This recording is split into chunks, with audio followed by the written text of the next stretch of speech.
ఇంద్రకీలాద్రిపై ఉన్న దుర్గమ్మకు ఓ మహాభక్తుడు అమ్మవారికి వజ్రాలు బంగారంతో కూడినటువంటి కిరీటంతో పాటు సూర్యచంద్రులను బహుకరించడం జరిగింది. ప్రస్తుతం మనం చూస్తే కనుక ఇక్కడ ఏవైతే ఉన్నాయో ఇవే ఆ కిరీటం అండ్ అలాగే ముక్కెర సూర్యచంద్రులు ఇవంతా కూడా మొత్తం బంగారం వజ్రాలతో పొదిగి చేసినటువంటి కిరీటము సూర్యచంద్రులు. ఇప్పటి వరకు అమ్మవారికి ఉన్నటువంటి కిరీటాల లిస్టులో మొదటిసారి వజ్రాలతో కూడినటువంటి కిరీటం చేరిందనే చెప్పొచ్చు. ఇకపైన అమ్మవారు భక్తులకు వజ్ర కిరీటంతో దర్శనం ఎవరున్నారు. మనం చూస్తే కనుక చెవులకు పెట్టుకునేటువంటి లోలాకులు అండ్ అలాగే ఇక్కడ ముక్కెర ముక్కుకు పెట్టుకునేటటువంటి ముక్కు బుడగలు ఏవైతుందో అవన్నీ మనం ఇక్కడ చూస్తున్నాము. వీటితో పాటు పక్కన ఉన్నటువంటివి సూర్యచంద్రులు. సో వీటికి కూడా ఒక ప్రత్యేకత ఉంది. ఇవి పెట్టుకోవడం వల్ల కూడా భక్తులకు మంచి జరుగుతుందని చెప్పి అర్చకులు ఆలయ పాలక మండలి సభ్యులు కూడా చెప్తున్నారు. ప్రస్తుతం మనతో పాటు ఉన్నారు, మాట్లాడదాం. గురువుగారు, వీటి ప్రత్యేకత ఏంటి?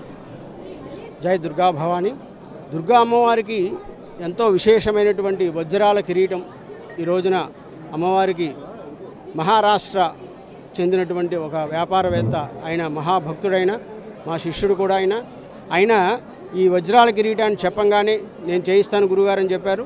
వారి ఆధ్వర్యంలో ఈ దరిదాపు 2.5 కోట్ల పైనే ఖర్చు పెట్టి వారు ఎంతో శ్రమ ఓడ్చి ఈ యొక్క కిరీటాన్ని అమ్మవారికి చేయించడం జరిగింది.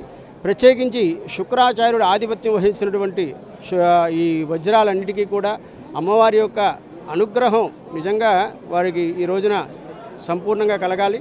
అందరికీ కూడా ప్రత్యేకించి అమ్మవారిని దర్శించుకున్న వాళ్ళకి ఈ వజ్రాల కిరీటంతో దర్శించుకున్న వాళ్ళందరికీ కూడా శుభం కలిగి శుభయోగం కలిగి అమ్మవారికి సంపూర్ణమైనటువంటి ఆశీర్వచనం అందరికీ ఉంటుందని చెప్పి దీని ద్వారా మనం తెలియజేయడం జరుగుతుంది.